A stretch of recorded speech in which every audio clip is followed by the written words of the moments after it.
They laughed when she stepped off that wagon. They fell silent when she served the first meal.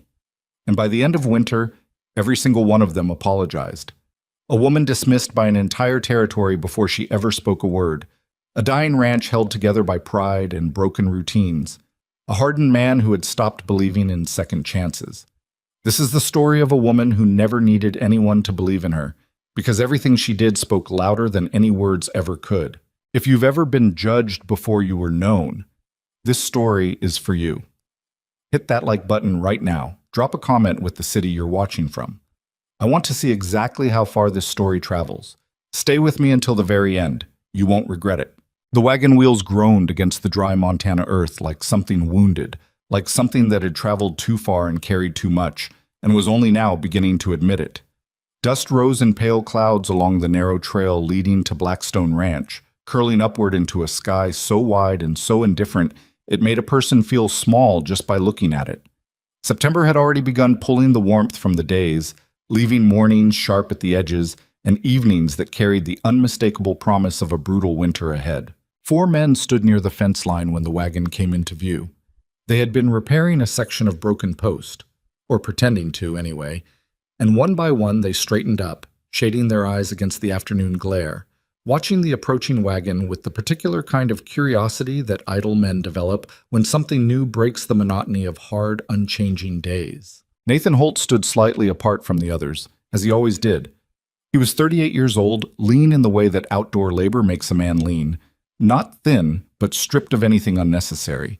His face was weathered to the color of saddle leather, and his eyes were a pale, steady gray that gave away very little.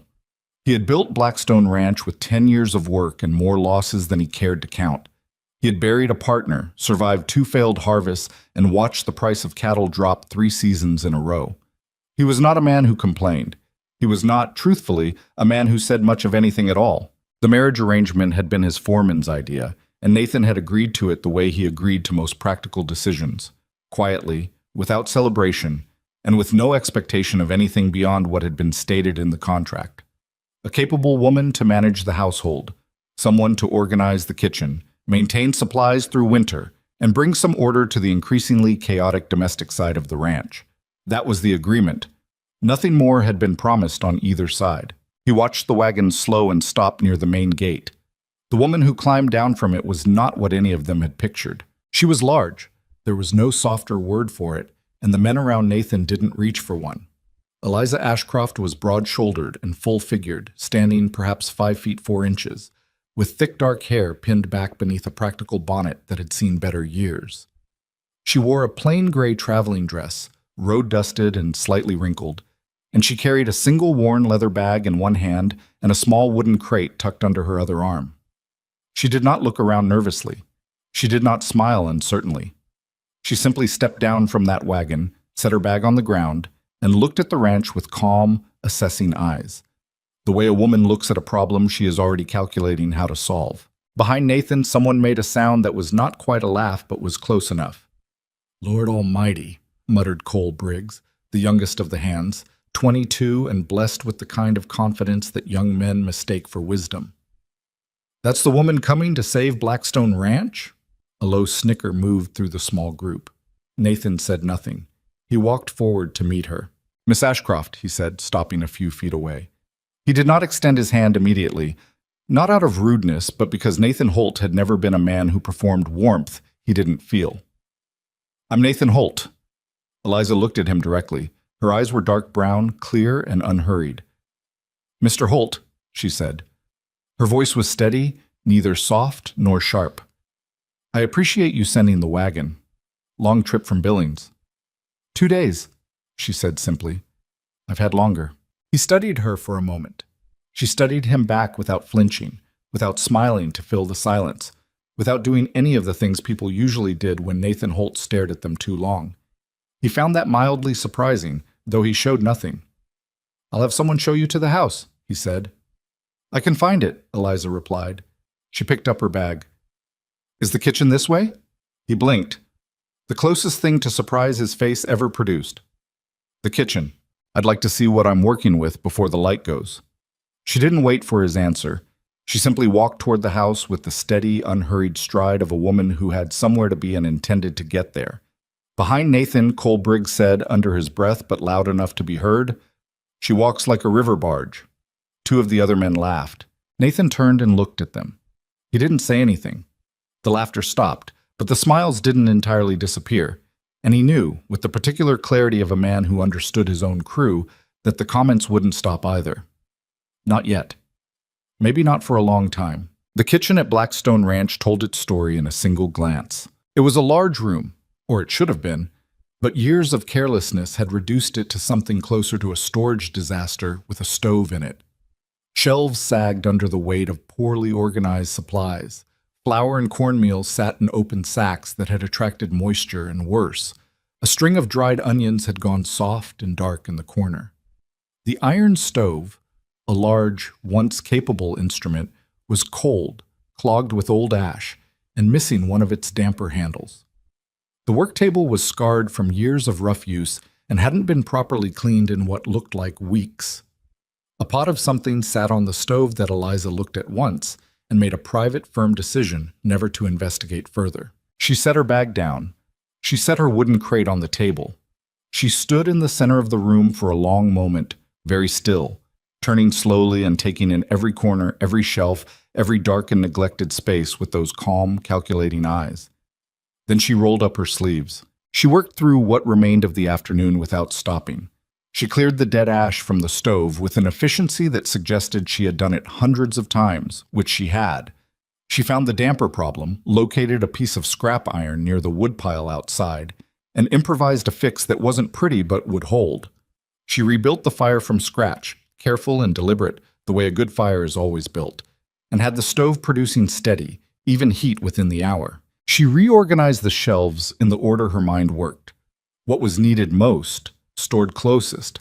What was running low, marked clearly in her own notation system on a piece of paper she tacked to the wall. She discarded everything that had turned, and there was more of it than she would have liked.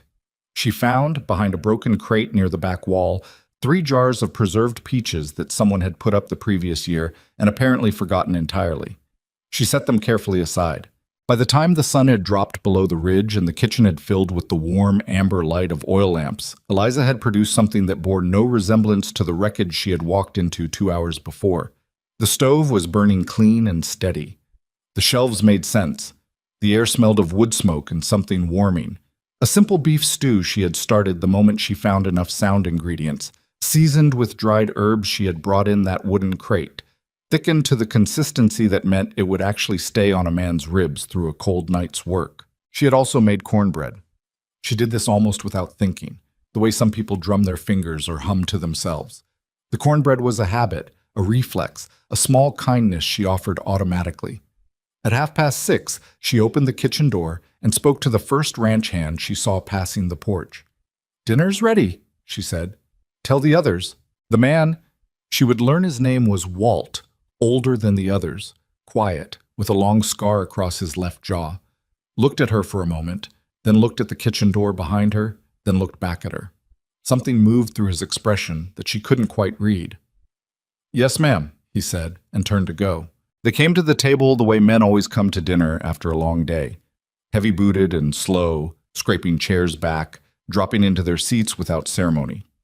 There were 5 of them besides Nathan: Walt, Cole Briggs, a broad-chested man named Duff, who rarely spoke but ate with remarkable dedication, a younger hand called Tommy, who was 19 and still had the open, readable face of a boy, and a wiry, dark-eyed man named Reston, who had a reputation for saying whatever crossed his mind and finding it amusing. They sat down. They looked at what was on the table. There was silence. Not the silence of disappointment, something else. The stew sat in a large pot at the center of the table, deep brown and fragrant, with actual visible pieces of beef, not the gray, formless lumps they had grown used to, and vegetables that had been cut with care. The cornbread was golden, stacked in a cloth-lined basket that she had found in the back of a cabinet, and the smell of it reached every corner of the room. There was a crock of butter that she had found, nearly forgotten, in the cold pantry, and she had set it on the table with a small knife beside it. It was not a grand meal. She would have been the first to say so, But it was real food, made with attention and skill, and in a place where the standard had fallen so low, it landed like something remarkable. Cole Briggs reached for the cornbread first, tore a piece off, buttered it, and put it in his mouth. He chewed. He didn't say anything. Reston served himself a bowl of stew, stirred it once, and tasted it with the cautious expression of a man who has been burned before, literally and figuratively. He chewed slowly, set his spoon down, picked it up again. Nathan, sitting at the head of the table, watched all of it without appearing to watch any of it. Eliza stood near the stove, not sitting, not hovering, simply present, tending to the fire's temperature, refilling the breadbasket once, moving with the quiet competence of someone who is entirely at home in the space they occupy, regardless of whether anyone else believes they belong there. "This is good," Walt said finally. His voice was low, almost reluctant, as if the words cost him something. He looked at no one when he said it. No one agreed out loud, but no one disagreed either. And the table, what? Which had never, in recent memory, been anything other than a place where exhausted men shoveled food and left, became, for the first time in a long time, a place where men sat and actually ate, where they slowed down, where they stopped, just briefly, being quite so tired. Duff ate 3 full bowls. He said nothing. He never did. But when he stood to leave, he paused near the kitchen door and gave Eliza a single nod, the kind that meant something specific to men who expressed themselves only in actions. Cole Briggs was the last to stand. He looked at Eliza for a moment, not unkindly, exactly, but not with the decency she deserved either. He was the kind of young man who needed an audience for his sharpest remarks, and without one he defaulted to something that was merely thoughtless rather than cruel. "Wasn't bad," he said. He meant it as a compliment. It wasn't one. "Glad it suited you," Eliza said. Her voice was even. She had already turned back to the stove. Nathan lingered after the others had gone. He stood near the door for a moment, watching her clear the table with practiced efficiency. "You didn't have to start tonight," he said. "You'd only just arrived." Eliza picked up the stew pot and set it near the washing basin. "The crew needed feeding," she said. "That's what I'm here for." He was quiet for a moment. "You fixed the damper on the stove. The scrap iron is temporary. You'll want to get a proper piece from town before hard winter." He stared at her. "You figured that out in 2 hours," she said. She didn't say it to impress him. She said it because it was simply true, and Eliza Ashcroft did not see any purpose in false modesty any more than she saw purpose in false pride. Nathan Holt stood in the doorway of his own kitchen and felt, for the first time in a longer time than he could precisely name, that something in the house had shifted, like a draft sealed, like a fire finally drawing the way it was supposed to. He didn't say so. He wasn't the kind of man who said things like that. "Good night, Miss Ashcroft," he said. "Good night, Mr. Holt," she replied. She was already washing the pot. The comment started the next morning. Eliza was at the water pump before sunrise, filling the large kitchen basin for the day's work. The air was cold enough to show her breath, and the sky above the ridge was just beginning to go gray at the edges. She had been up since 4:30, her habit, unbroken since girlhood, because the work was always there and mornings were always quieter than afternoons. Cole Briggs came around the side of the barn and stopped when he saw her. He looked at the water. He looked at her. He turned to Tommy, who was just behind him, and made a comment, low enough that she couldn't hear the exact words, but both of them laughed, and she had been around men long enough to know the shape of what was being said without needing to hear it. She kept pumping. That was always how she handled it. She kept moving. Not because the words didn't land, they did. Any person who told you that cruelty didn't sting had either never experienced it or had gone so numb they'd stopped counting. But Eliza had learned, through years of being a large woman in a world that had very decided opinions about large women, that the most devastating response available to her was to simply continue, to keep working, to be so consistently, undeniably competent that the conversation eventually had no choice but to change. She carried the basin inside. She built up the fire. She began the bread dough for the day, working the flour and water with her hands in long, rhythmic strokes, thinking through the morning's inventory with the systematic focus that was as natural to her as breathing. When Reston came through the kitchen door at 6:30, earlier than he was supposed to be, she noted, which meant he was probably looking for coffee. He leaned against the doorframe and looked at her with that particular expression men wear when they've already decided what they're going to say. "You know," he said, "for a woman your size, you sure don't eat much of your own cooking." Eliza continued kneading the dough. She did not look up.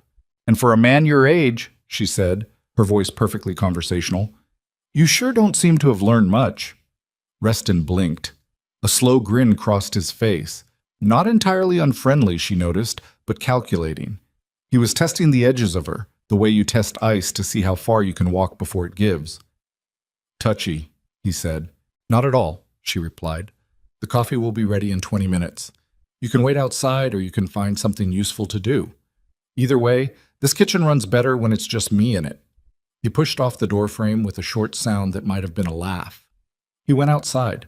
Eliza pressed the heel of her hand into the dough and turned it, pressed and turned, and did not allow herself the small luxury of feeling whatever it was she was actually feeling, which was not quite anger and not quite hurt and not quite either one of those things, but lived in the territory between them, in the complicated country that belongs to people who have spent their lives proving themselves to rooms that didn't want to be convinced. She was 31 years old. She had been doing this her entire life. She could keep doing it a while longer. By the end of the first week, two things had become undeniably true at Blackstone Ranch. The first was that the food had changed completely. Not gradually, completely. The meals that came out of Eliza Ashcroft's kitchen bore no resemblance to what had been served there before. Breakfasts were substantial and timed precisely to the crew's schedule, ready when they needed it, never early enough to go cold or late enough to make them rush. Lunches were packed with the kind of density that sustained men through the hardest afternoon hours. Dinners were the kind of meals that made men sit a little longer than they meant to, pushing back from the table slowly, not quite ready to leave. Walt had started coming to the kitchen door in the evenings to ask if there was anything that needed doing. He framed it as practicality, checking whether wood was needed, whether the water barrel was full.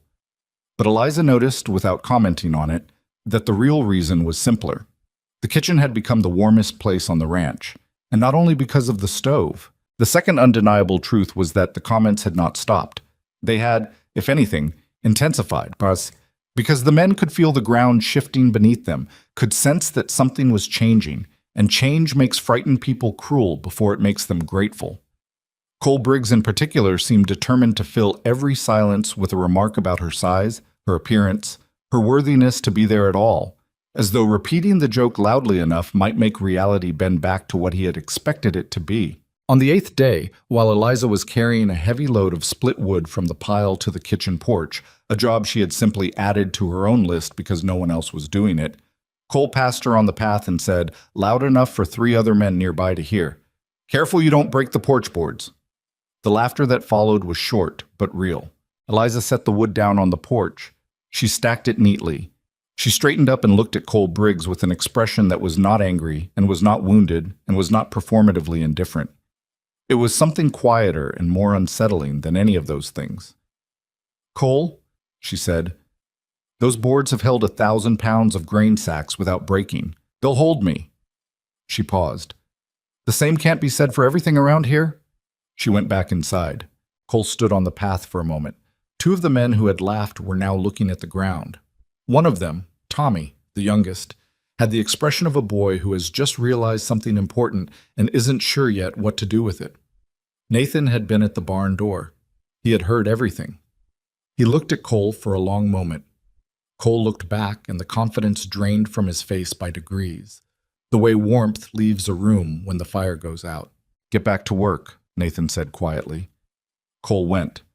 Nathan stood at the barn door for another moment, staring at the kitchen porch, where Eliza had already disappeared back inside, and felt again that particular shifting sensation, like something readjusting, like a thing that had been placed wrong being placed right. He had hired a woman to manage a kitchen. He was beginning to understand with slow and slightly inconvenient clarity that what had arrived at Blackstone Ranch was something considerably more than that. The first frost came on a Tuesday, arriving without announcement the way trouble always does, quietly, overnight, leaving its signature on every surface by morning. Eliza stood at the kitchen window before sunrise and watched the white film spread across the ground, thin and delicate now, but promising something heavier. and felt the familiar calculation begin in her mind before she had even finished her first cup of coffee. She had grown up in Wyoming, the daughter of a woman who had fed a household of 8 through winters that made Montana look mild, and she understood cold the way a sailor understands water, not as an enemy, but as a condition that required respect and preparation and the refusal to be caught unprepared. She set down her cup and went to the pantry. What she found there confirmed what she had already suspected from her first week's inventory. Blackstone Ranch was not ready for winter, not remotely. The salt supply was adequate for perhaps 6 weeks of heavy preservation. The flour stores, while not critically low, had not been rotated properly, and a portion of the oldest sacks had begun to clump at the bottom in ways that suggested moisture had gotten in at some point during the previous summer. There was no smoked meat beyond what would last perhaps 3 weeks. The root cellar, she had inspected it on her 4th day and said nothing to anyone, was half empty, disorganized, and had a drainage problem along the eastern wall that would turn the floor to mud the moment the ground thawed and refroze, which it would, repeatedly, throughout a Montana winter. She stood in the pantry doorway for a long moment, her arms crossed, looking at shelves that told the story of years of getting by rather than years of planning ahead. Then she went and found Nathan. He was at the corral, working with a young horse that had not yet decided whether it trusted him. He moved around the animal with patient, economic movements, never forcing, never retreating, the same quality of stubborn steadiness that ran through everything he did. He looked up when he heard her boots on the frost-hard ground. "Mr. Holt," she said, stopping at the fence rail, "I need to talk to you about the winter supply situation." He kept his attention half on the horse. "What about it?" "It's insufficient." She said it plainly without softening, because she had found that Nathan Holt responded better to directness than to diplomacy. "The salt stores won't carry us through a hard winter for a crew this size. The root cellar needs drainage work done before the ground freezes completely, which, based on what I'm seeing, will happen within the next 3 weeks. The smokehouse hasn't been used in what looks like 2 seasons. Nathan was quiet for a moment. The horse shifted and he moved with it, one hand light on the lead rope. "The smokehouse has a broken flue." "I know, I looked at it yesterday. It's repairable. I'll need someone who can work sheet iron for half a day, but it can be made functional before the end of the week if we start now." He looked at her then, fully, the way he rarely looked at anyone. "You went up on the smokehouse roof? The flue problem is at the base, not the top," she said. "Though yes, I also went up to check the cap. It's loose. That's a separate fix, but also necessary." The ghost of something crossed his face, not quite amusement, but adjacent to it. "Is there anything on this ranch you haven't already inspected?" "The north pasture fencing," she said seriously. "I haven't gotten to that yet, though from what I can see from the ridge, it looks like it needs attention as well." "That's your department, not mine." She paused. "The smokehouse and the root cellar are mine. I'd like your permission to address both." He studied her for another moment. The horse had gone still beside him, ears relaxed, as if it too had decided to wait and see what the woman at the fence was going to say next. "You have it," Nathan said. She nodded once and turned back toward the house. "Miss Ashcroft." His voice stopped her. She turned. "The drainage problem in the root cellar. How did you know about it?" "The eastern wall has a waterline stain from 2 winters ago," she said. "About 4 inches up. Whatever fix was done afterward didn't hold. There's new cracking along the base." She paused. "Someone tried to patch it with river clay. River clay doesn't cure properly in cold conditions. It needed lime mortar." Nathan Holt stared at her for a long moment in the cold morning air. "My foreman patched that," he said, 3 years ago. He was convinced it would hold." "I'm sure he did his best," Eliza said, and there was nothing unkind in her voice, only the flat certainty of someone who has simply looked at evidence and read it correctly. "It didn't hold. We should fix it properly before the season turns." She walked back to the house. Behind her she heard nothing. No response, no sound of boots on frozen ground. But she had the distinct sensation, without looking back, that Nathan Holt was still standing at the corral fence watching her go, and that whatever he was thinking, it was not what he had been thinking about her a week ago. The smokehouse was a different problem than the root cellar, and she liked it better for that. The root cellar required careful, methodical work. The slow, unglamorous labor of doing something right that someone else had done wrong and then covering it up. The smokehouse required problem-solving, And problem-solving was the thing Eliza Ashcroft had always found genuinely satisfying in the way other people found music or conversation satisfying. It engaged the part of her mind that was happiest when it was working. Walt turned out to be her unexpected ally. He had the kind of practical knowledge that a man accumulates over 30 years of ranch work. Not formal, not systematic, but deep in specific ways, rooted in the particular experience of having fixed things under pressure with whatever happened to be available. He appeared at the smokehouse the morning after she had spoken to Nathan, carrying a set of sheet iron tools without being asked, and looked at the flu problem with the same quiet assessment she had given it. "Seen worse," he said. "So have I," she agreed. "Can you bend a new section of flue pipe to fit that collar?" He looked at the collar, looked at the pipe, did some calculation behind his eyes that had nothing to do with numbers and everything to do with accumulated experience. "Give me 2 hours." She gave him 2 hours. She spent them in the smokehouse itself, cleaning years of neglected residue from the interior walls, checking the hanging hooks, determining what wood was available for smoking and what she would need to source from Nathan's timber supply. She found, on a high shelf toward the back, an old recipe book, handwritten, the pages brown at the edges, that had apparently belonged to a previous owner of the ranch.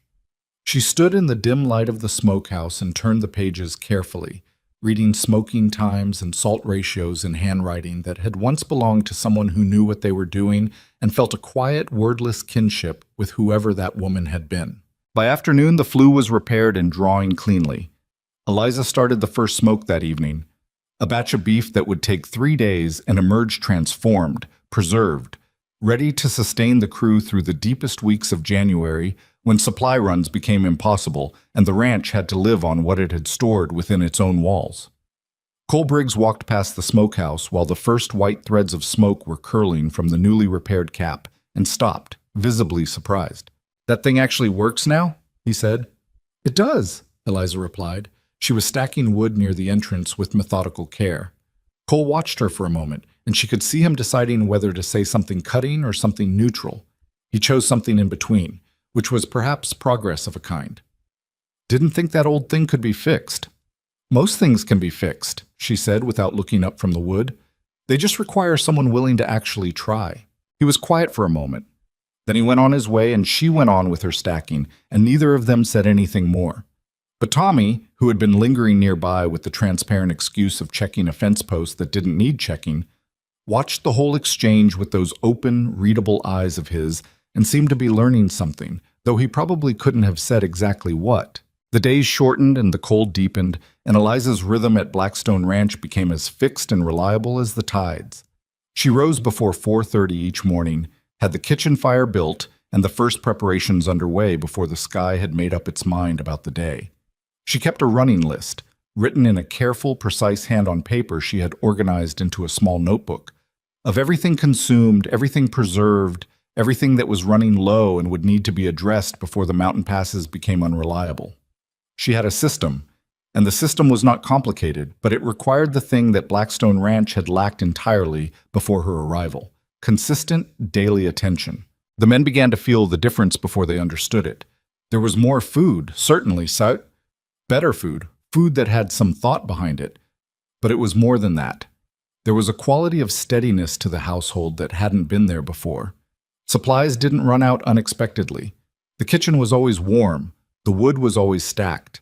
Small things that had previously required a separate decision every time. Where to find the candles, where the extra blankets were stored, whether there was enough coffee to get through the week, had simply been organized into a reliable system so that they were always exactly where they should be and in the quantity needed. Walt noticed it first and said nothing, because Walt was a man who paid attention and kept his observations to himself until he was certain of them. Tommy noticed it second and mentioned it to Eliza directly, with the unguarded honesty of someone too young to know that expressing genuine appreciation requires a kind of courage most adults have trained out of themselves. He came into the kitchen one evening while she was finishing the day's inventory and said simply, "Miss Ashcroft, it's real different around here since you came." Eliza looked up from her notebook. "Different how?" Tommy thought about it. Like the place knows what it's doing now," he said. "Like it's not just getting through anymore." She looked at him for a moment. He was 19 years old with hay in his hair and an earnest expression that reminded her painfully of her youngest brother at the same age. "Thank you, Tommy," she said. "Now get some sleep. We're starting the second smoke batch at dawn and I'll need someone to mind the temperature." His face lit up. "I can do that." "I know you can," she said. "That's why I'm asking you." He left with the particular energy of a young person who has just been trusted with something real, and Eliza watched the kitchen door swing shut behind him and allowed herself, quietly and privately, a moment of something that was close to peace. It was Reston who broke that peace the following afternoon. He had been in a foul mood for 3 days. Nobody knew exactly why, though Walt had a theory involving a letter that had arrived from somewhere and had not been replied to. And he'd been taking the edges of it out on whoever was nearest, which was a habit Eliza had identified in him early and categorized without judgment. He was not a bad man. He was a man in pain who did not have adequate tools for expressing it, which in her experience described a significant portion of the male population. But there was a limit. She was carrying a large pot of water from the pump to the kitchen, both hands occupied, moving carefully across ground that had developed a skin of ice near the pump handle, when Reston came around the corner of the bunkhouse with Duff and made the remark. It wasn't the worst thing she had heard since arriving at Blackstone Ranch. It wasn't even the most creative. It was a comment about her figure, delivered with the particular casualness of a man who has decided that a woman nearby is not quite a full person deserving of ordinary consideration. Eliza stopped walking. She set the pot down very carefully, because it was heavy and she respected the water she had just carried and did not intend to spill it. She straightened up. She turned around and looked at Reston with an expression that was not anger. Though she was angry, she was genuinely and completely angry, but something colder and more deliberate than anger. Something that had been organized, the way she organized everything. "Say that again," she said quietly. Reston blinked. He had not expected her to stop. He had expected her to keep walking, because that was what she always did, and the pattern of her tolerance had made him careless. "I was just—" "Say it again," she said. Her voice had not risen by a single degree. "Say it so that we can both be absolutely clear about what you said and why you said it, and then I want you to explain to me how a man who can't get through March without the food I put on his plate every single day of the week has any standing to make that kind of remark about the person cooking it." Reston's mouth was open. Nothing was coming out of it. "Because I want you to understand something." She took one step toward him, and though she was shorter than he was by several inches, something in the quality of her stillness made the distance irrelevant. "I have reorganized every supply on this ranch. I have fixed what was broken and preserved what was rotting, and kept this crew fed through the first 6 weeks of a season that was heading toward disaster before I arrived. I have done all of that without complaining, without asking for recognition, and without saying a single unkind word about any person on this property." Another step. "The least you can do, the absolute minimum any decent person owes another human being, is to keep your mouth shut about things that are none of your concern and have no bearing on anything that actually matters." The silence that followed was the kind that seems to have physical weight. Duff was looking at the ground. He was a man who expressed respect through the careful management of where he directed his eyes, and he was currently directing them as far from Reston as possible. Reston said nothing. His jaw moved once, as if he were going to respond, and then he thought better of it, which was, Eliza reflected privately, perhaps the wisest decision she had seen him make since her arrival. She picked up the pot of water. She walked to the kitchen. She went inside and closed the door behind her and stood for a moment with her back to it, in the warm, organized space she had built from wreckage, and breathed, slowly and deliberately, until the anger settled back to the place where she kept it. Not gone, never entirely gone, but controlled, contained, useful. She had just put the pot on the stove when she heard boots on the porch. Nathan came through the door without knocking. It was his house. He rarely knocked, and stopped just inside the kitchen. He had been near the barn. He had heard enough. Eliza kept her back to him and adjusted the pot on the stove. "Miss Ashcroft," he said. I'm fine," she said. "It's handled." "I know it is." A pause. "You handled it better than I would have." She turned then, surprised enough by the honesty of it to actually show the surprise. He was standing near the door with his hat in his hands, which was unusual for Nathan Holt, and his expression had the particular quality of a man who has something to say and is working out how to say it in a way that matches the weight of what he actually means. "I should have addressed it before now," he said. "The remarks. From the first week, I should have been clearer. You did say something to Cole. I said one thing once, and I left it at that because it was uncomfortable, and I thought it would resolve itself." He met her eyes steadily. "That was a failure of leadership on my part, and I want you to know that I recognize it." Eliza looked at him for a long moment. This was not what she had expected from Nathan Holt. Not because she had thought him unkind. She had determined early that he was not an unkind man, but because she had assumed he was the sort of person for whom apology was simply not in the available vocabulary. "Thank you," she said carefully. "I appreciate that. I'm going to speak to Reston tonight," he said, "and to the crew as a whole. What happens on this ranch, and how people treat each other on this ranch, is my responsibility. It should have been made clear from the beginning." He paused. "You deserve better than what you've been given." Eliza was quiet for a moment. Outside, the wind was beginning to move through the pine brakes, with the particular sound it made when the temperature was dropping fast. A low, continuous conversation between the trees and the coming cold. She turned back to the stove and checked the temperature beneath the pot. "I've managed worse," she said, and meant it. "That shouldn't be the standard," Nathan replied. She glanced back at him over her shoulder.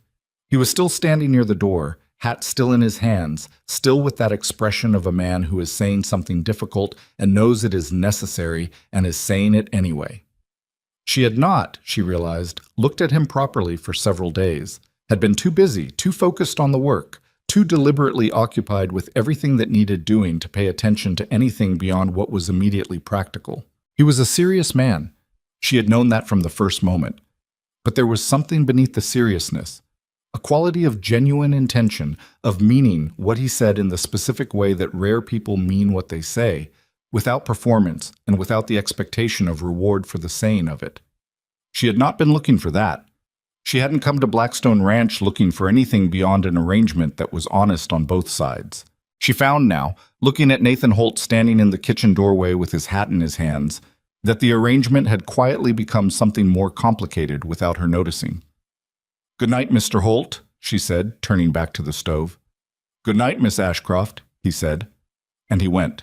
That evening, after the dinner dishes were washed and the kitchen fire had been banked for the night, Eliza sat at the kitchen table with her notebook and her pencil and worked through the supply calculations for the coming weeks. The smokehouse was running, the root cellar was properly repaired and reorganized.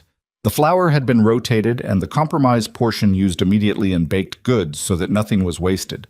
The salt stores were still concerning.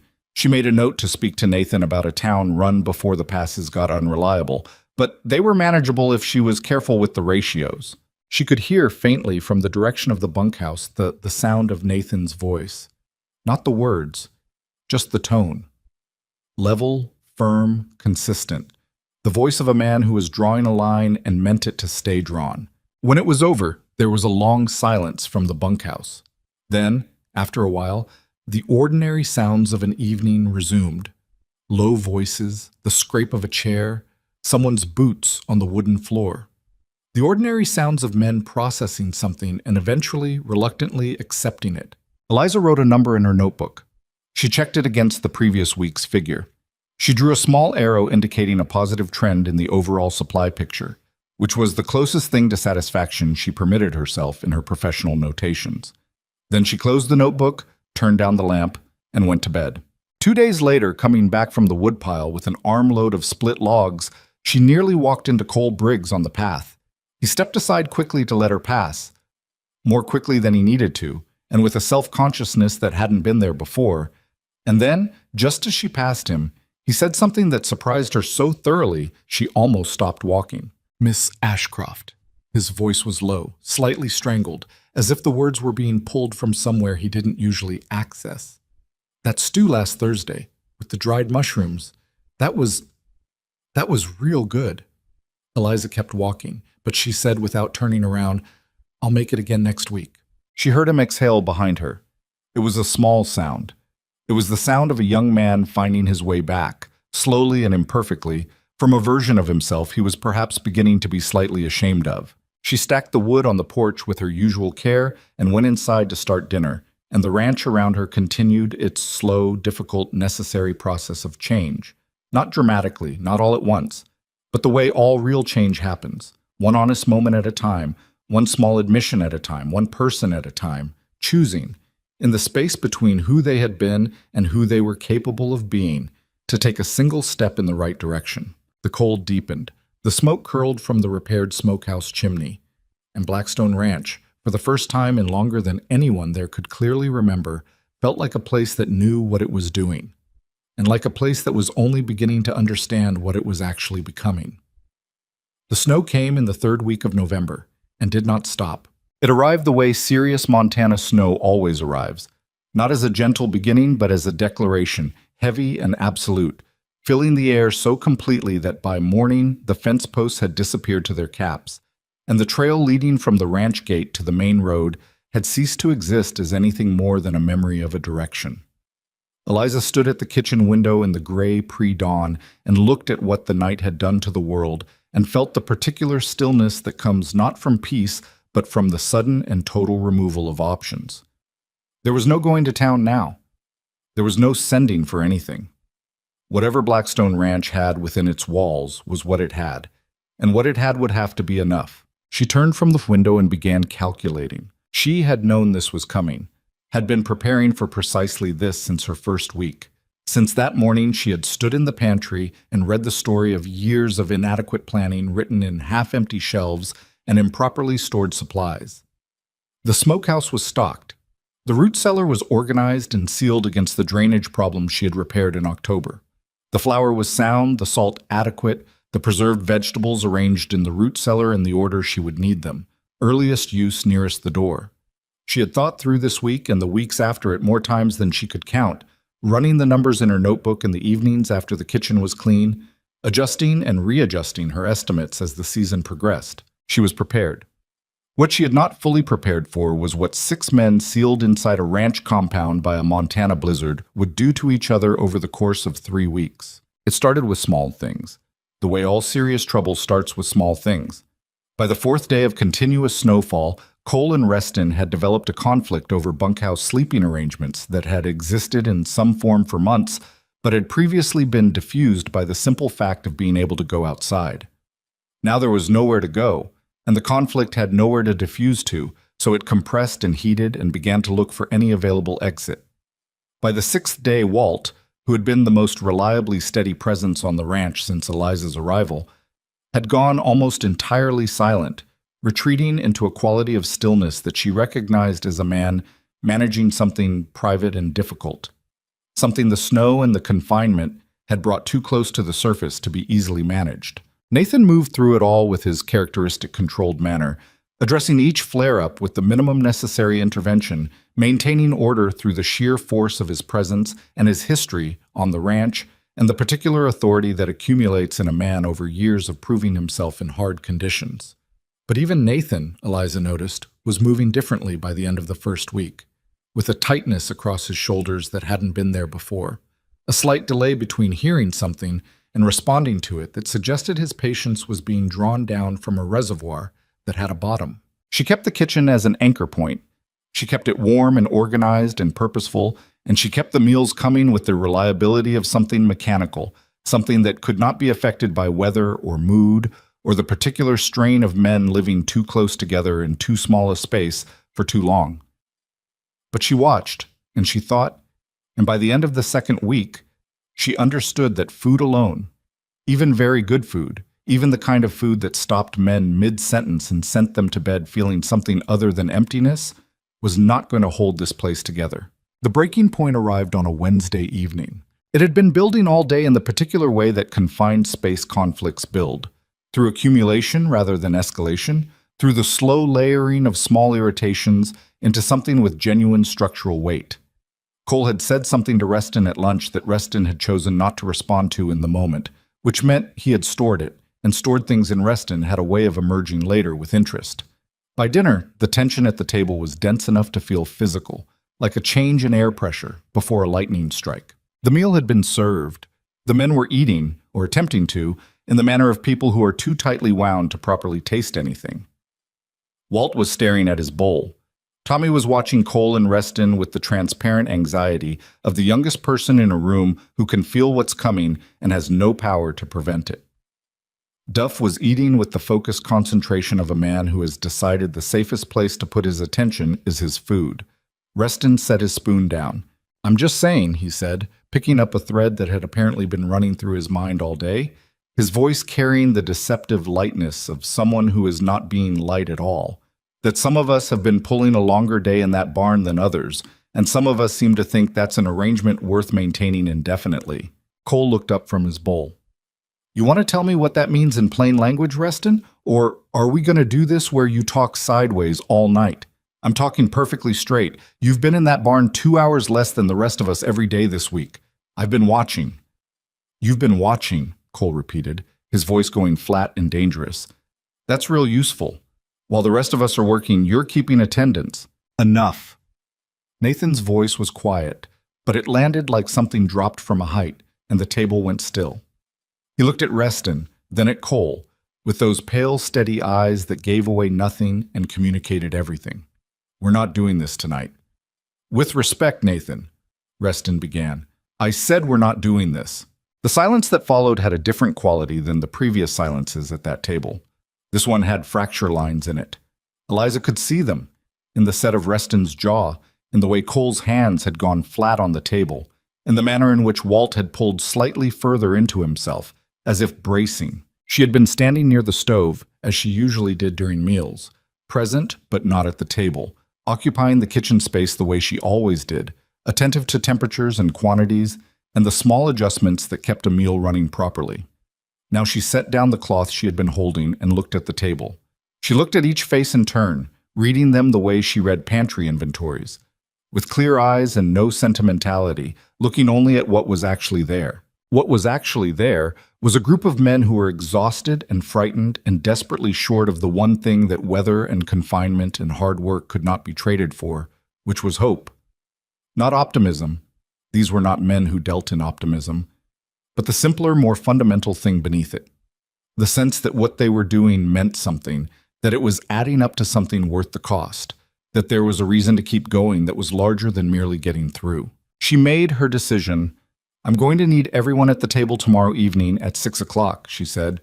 Her voice was even, conversational, as though she were announcing a change in the laundry schedule. Every head at the table turned toward her. "All of you, clean up if you can manage it. I'll need the table set properly. Tommy, I'll show you how in the morning." Tommy blinked. "What's happening tomorrow evening?" "Dinner," she said. "We have dinner every evening," Reston said, with the particular edge that had been in his voice all week. "Not like this one," Eliza said, and went back to the stove. She was up before 3 the next morning. The kitchen in the hours before dawn had a quality she loved. The absolute stillness of it, the sense of being the only person awake in a sleeping world, the particular intimacy between a cook and a kitchen when there is no one else present and the work can happen in a kind of pure, unwitnessed silence. She built the fire up higher than usual because what she had planned required a sustained, even heat through the entire day, and she stood for a moment with her hands near the growing warmth and thought through everything she was about to do. She was going to use nearly everything, not recklessly. She had run the numbers 3 times through the night, lying awake in the cold bedroom and calculating in the darkness with the focused mental arithmetic she had developed over years of managing households through difficult seasons. She knew exactly what she had, exactly what she would use, and exactly what would remain afterward. It would be enough to carry them through the rest of the winter, provided she continued to be careful. The margin was smaller than she would have liked. But what she had understood, lying in the dark listening to the snow press against the windows, was that a margin is only worth preserving if there is something worth preserving it for. And right now, what needed saving was not the food supply. What needed saving was the people. She started with the bread, because good bread takes time and cannot be hurried, and because there is something about the smell of bread baking that works on human beings at a level below conscious thought, reaching into some deep and ancient part of the brain that remembers warmth and safety and the particular comfort of being fed by someone who cared enough to do it well. By 4:30, 2 large loaves were proving near the stove, covered in clean cloth, already beginning to fill the kitchen with a smell that would, she knew this from experience, reach the bunkhouse within the hour. She worked through the morning without stopping, without rushing, with the steady and focused energy of someone engaged in something that matters. She pulled the 3 jars of preserved peaches she had found on her first day, still sitting on the shelf where she had set them, waiting, and opened them carefully, the bright summer smell of them shocking and sweet in the cold kitchen air. She made a sauce from them, spiced with cinnamon and dried ginger from her own supply, that she intended for the end of the meal. She took from the smokehouse a portion of the beef she had been aging for 6 weeks, and prepared it with the patience and precision that good smoked meat requires. Slow heat, careful timing, attention that cannot be faked or abbreviated. She made 3 kinds of vegetables from the root cellar stores, each prepared differently because variety is its own form of generosity at a table where everything has tasted the same for weeks. She made a gravy that took 2 hours and was worth every minute of them. She made a soup to begin with, clear, carefully seasoned, the kind of soup that warms a person from the inside out and opens them up for everything that follows. She found, at the back of the highest shelf, a small tin of cocoa that she had cataloged weeks ago and been saving without entirely knowing what for. She knew now. She would make something with it for the end, something small and unexpected, the kind of thing that tells a person they are being thought of rather than merely fed. At 4 in the afternoon, Nathan appeared in the kitchen doorway.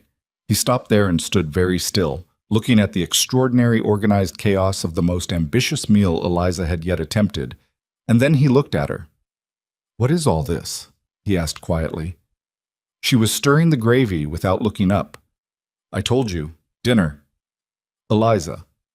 It was the first time he had used her given name. She heard it register somewhere in her chest before her mind had caught up with it. "You're using—" "I've calculated it. We'll be fine." She looked up then. "I need you to trust me."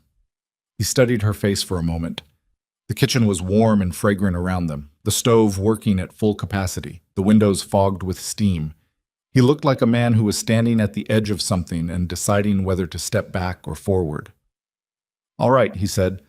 "Can you get Walt to bring up the extra chairs from the storage room? I want everyone seated comfortably, not crowded."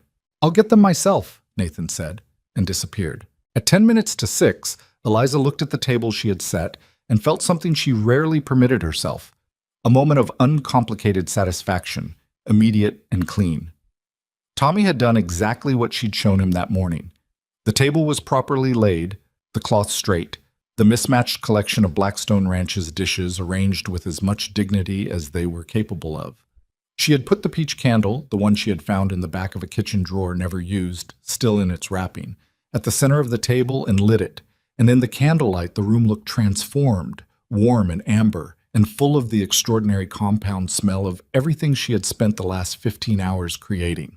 The men came in one by one, and one by one they stopped in the doorway. Walt came first.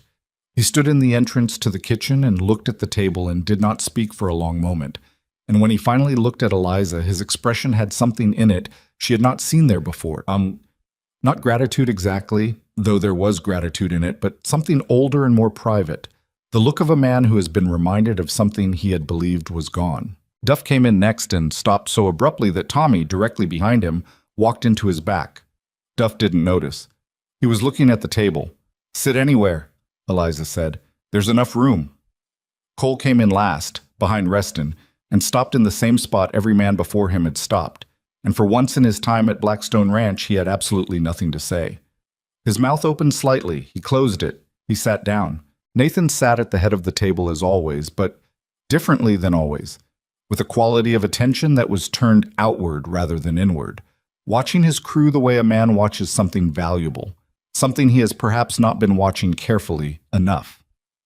Eliza served the soup first. The silence that settled over the table as they ate was the same silence she had heard at that very first dinner 6 weeks ago, on the night she had arrived. But deeper now, because these men knew her now, knew what she was capable of, and the silence had shifted from surprised to something that was almost reverent. The soup gave way to the bread, warm from the oven, and the bread gave way to the main course, and the main course arrived with the gravy and the 3 kinds of vegetables and the smoked beef that had been aging in the smokehouse since October.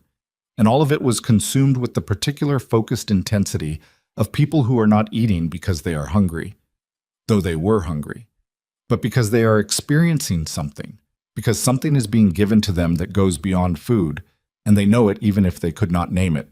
Reston set down his fork at some point in the middle of the meal and looked at the table, and then at Eliza, and said, in a voice that was entirely unguarded, stripped of the usual defensive irony, "How did you do all this?"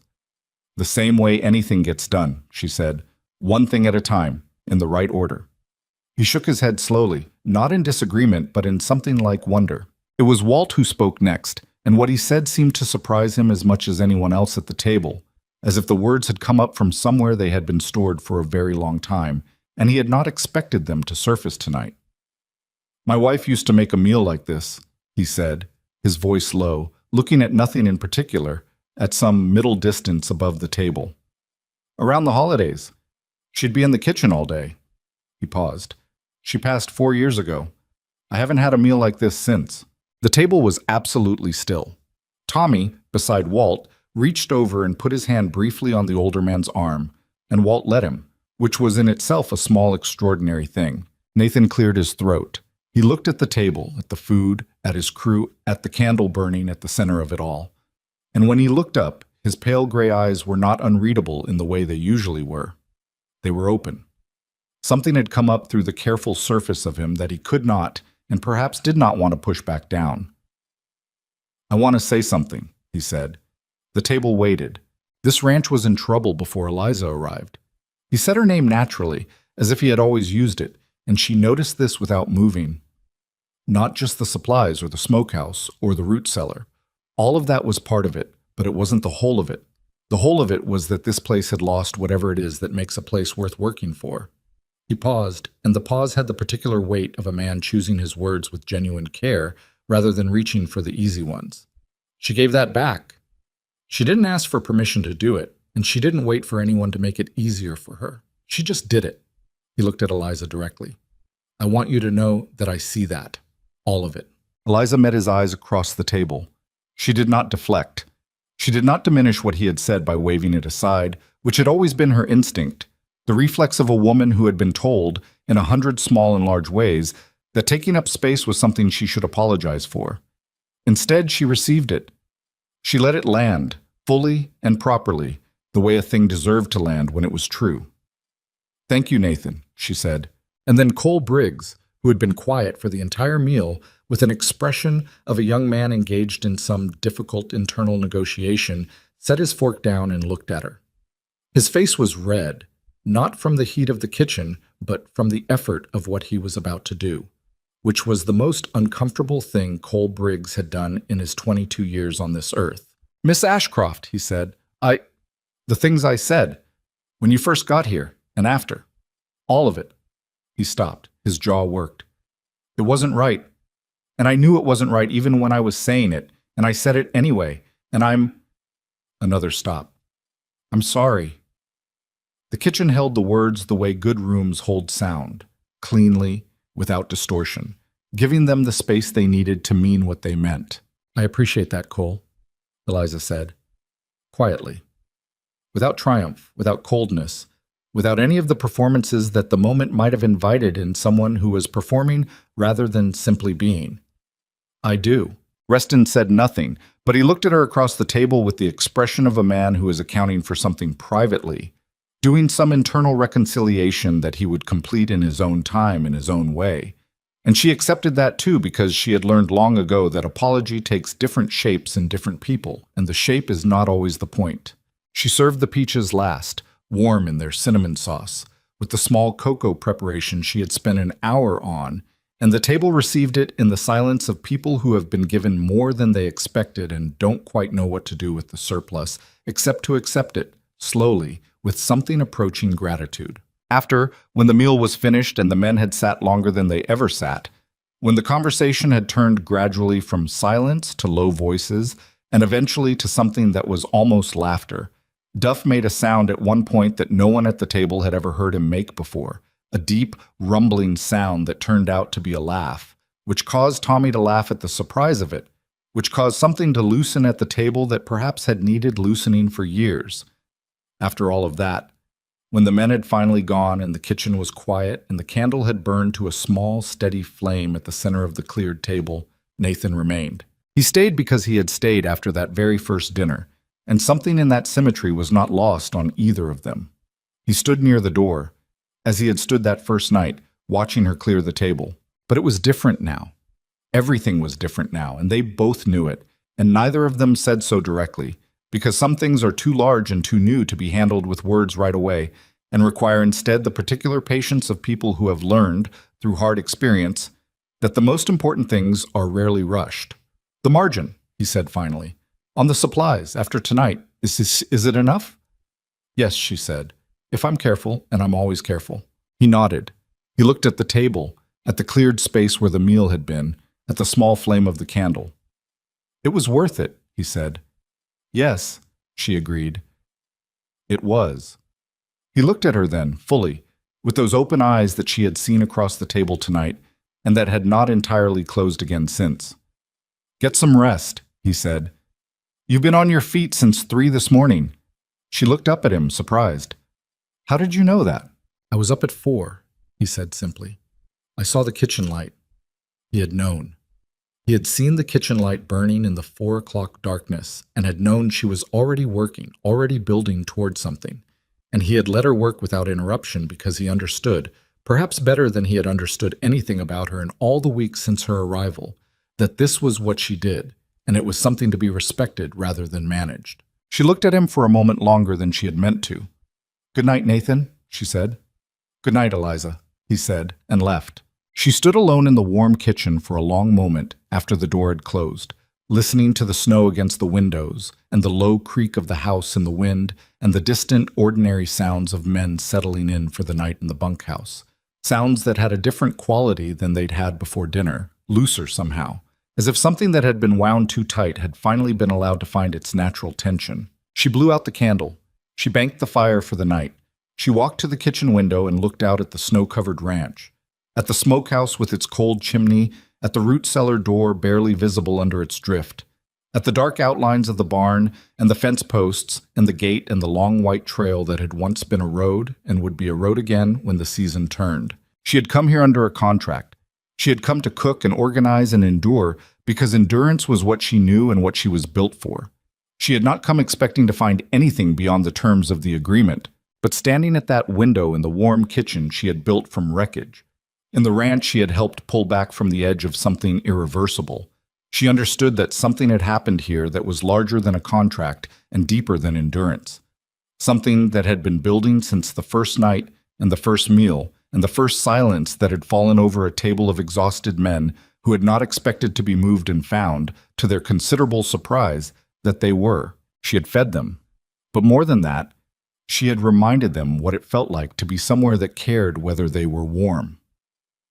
Outside, the snow continued to fall, patient and absolute, covering everything equally, the way snow always does, not caring what is worthy and what is not, simply covering, simply continuing, simply being what it is until the world beneath it decides what it will be when the thaw comes. Eliza turned from the window and went to bed. The snow began to loosen its grip on Blackstone Ranch sometime in late February, reluctantly, the way hard things always release, not all at once, but in stages. In the slow daily dripping of icicles from the eave of the barn, in the gradual reappearance of the fence line posts, in the particular quality of light that returned one morning and was simply different from the light that had preceded it for 3 months, carrying in it something that was not yet warmth, but was the memory of warmth, the promise of it, the distant signal that the world on the other side of winter still existed and intended to continue. Eliza noticed it first because she noticed everything first.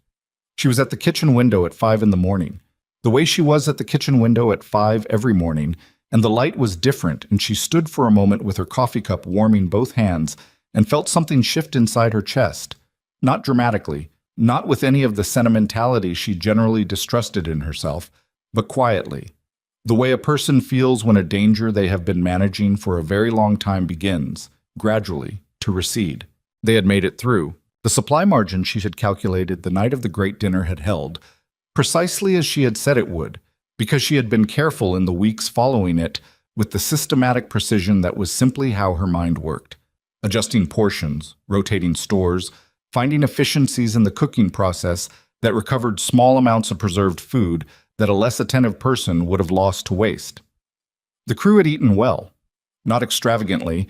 There had been no second feast, and she had not pretended otherwise, but consistently and substantially, which over the course of a 3-month Montana winter was its own form of extraordinary. The ranch had not just survived. Something had happened to it during those snowbound weeks that Eliza had not entirely predicted, and that she observed now with a quiet satisfaction that she kept mostly to herself. The men who had come through the winter together, who had eaten at that table on the night of the great dinner and said the things they said and heard the things they heard, were different with each other, not transformed, not suddenly sentimental, not given to expressions of feeling they would have considered embarrassing 3 months prior, but different in the specific way that people are different after they have been through something real together and come out the other side. Less defended, more willing, carrying less of the unnecessary weight that people accumulate when they haven't yet decided whether to trust the people around them. Cole Briggs, in particular, had become someone she would not have predicted from the young man who had stood on the path on her second day at the ranch and made the comment about the porch boards. He still talked too much. He still had the reflexive confidence of a young man who had not yet been sufficiently humbled by the world. But there was something genuine underneath it now that was making its way to the surface with increasing frequency, a willingness to work alongside people rather than in competition with them, a capacity for acknowledgement that he had previously lacked entirely. He had started coming to the kitchen in the evenings sometimes, not for food, but to talk, the way Tommy had always done, and Eliza found she didn't mind it. It was on one of these evenings, the first week of March, with the melt running in thin streams off the barn roof and the road south beginning to show itself again through the diminishing snowpack, that Nathan came to the kitchen doorway and stood there in his particular way, filling the frame without crowding it, and looked at her with an expression that she had learned to identify over the course of the winter as his expression for something he had already decided but had not yet said. "I need to go to Clearwater," he said. Clearwater was the nearest town, 12 miles south along the valley road that had been impassable since November. "Supply run. There are things we need before the spring work starts in earnest." He paused. "I'd like you to come." Eliza looked up from the inventory she had been updating. "When?" 2 days if the road holds. Walt thinks it'll be passable by Thursday." She looked at him steadily. She had not left the ranch since her arrival in September. 6 months. She was aware that this was unusual, and she was equally aware that the world beyond the ranch gate, the town of Clearwater with its established opinions and its residents, who had lived their entire lives within 30 miles of each other and developed the particular certainty of people who have never been required to revise their assumptions, would have formed its views of Nathan Holt's new wife without any input from Nathan Holt's new wife. She understood what going to Clearwater meant. She had understood it since October, when Nathan had first mentioned the supply situation would require a town run in spring. She had simply been waiting for it to arrive, the way you wait for weather you can see building on the horizon. Not with dread exactly, but with the steady, clear-eyed acknowledgement of someone who does not pretend that difficult things are not difficult. "All right," she said, "you don't have to—" "I know I don't have to," she said. "I want to. There are things I need to source directly. Herb seeds for the kitchen garden, a proper damper handle for the stove. The improvised one has held, but it won't last another season." She picked up her pencil and added 2 items to her list. "I'll have my own inventory ready by Thursday morning."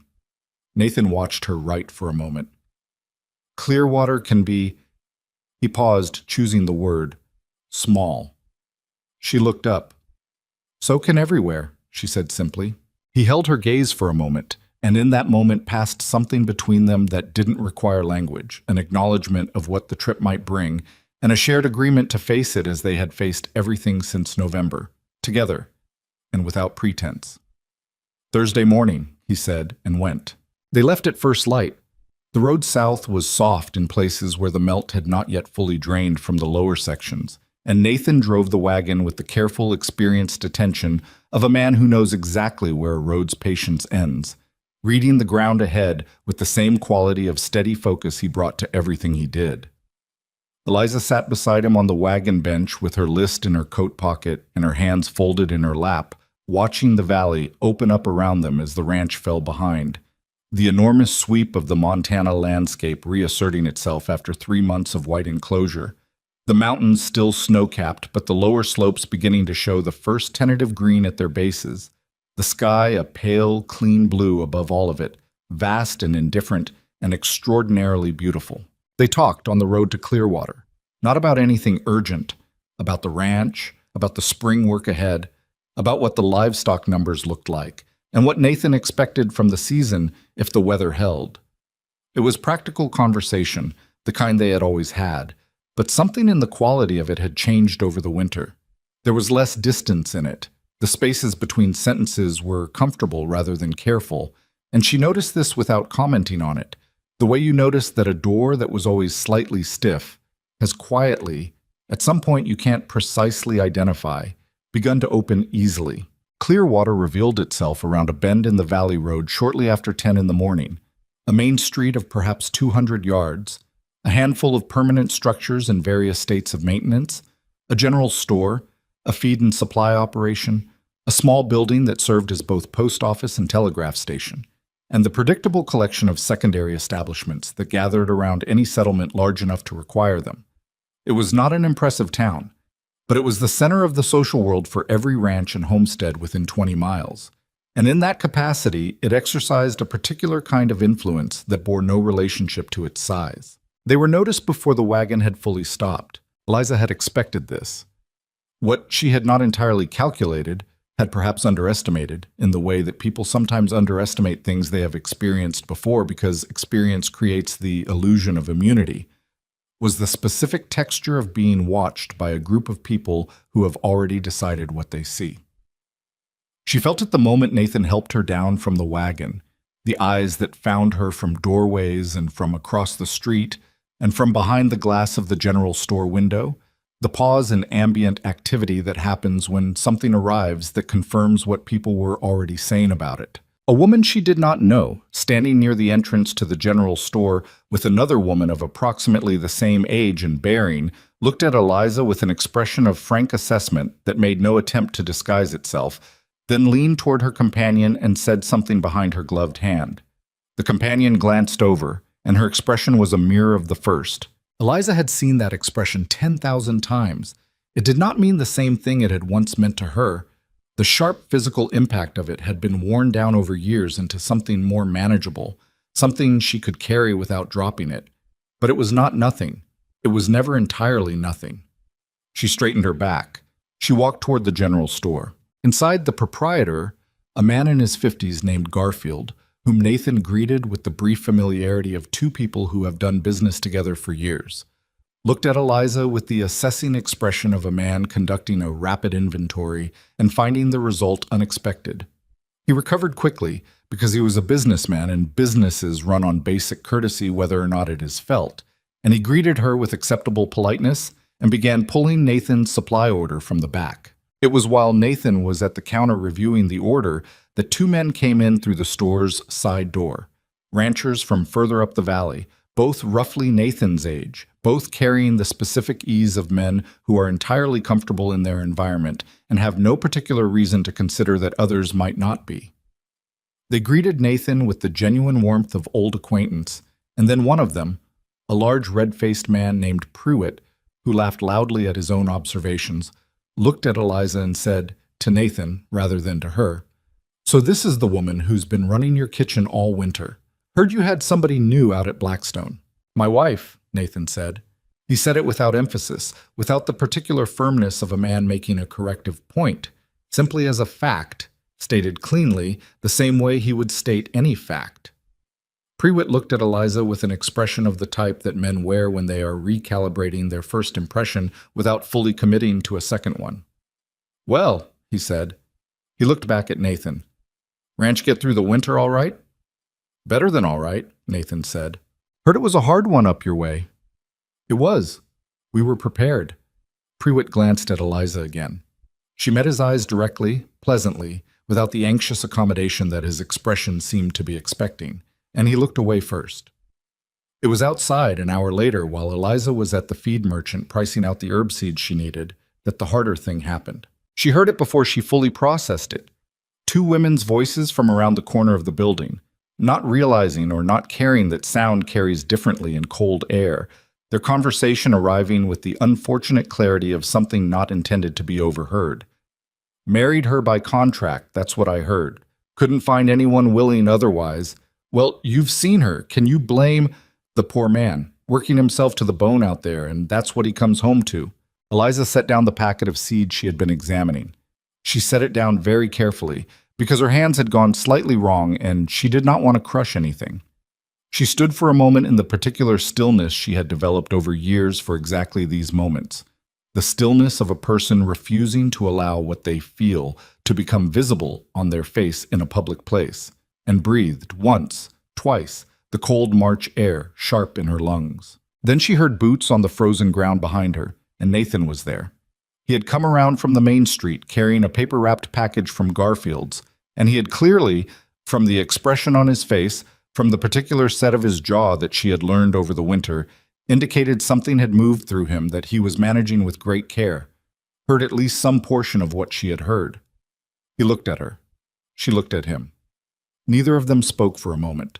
"Eliza," he began. "I'm fine," she said. Her voice was steady. It was always steady. That was both her greatest strength and the thing that cost her the most. "You're not fine," he said quietly, "and you don't have to pretend to be." She looked at him for a moment longer than she had intended.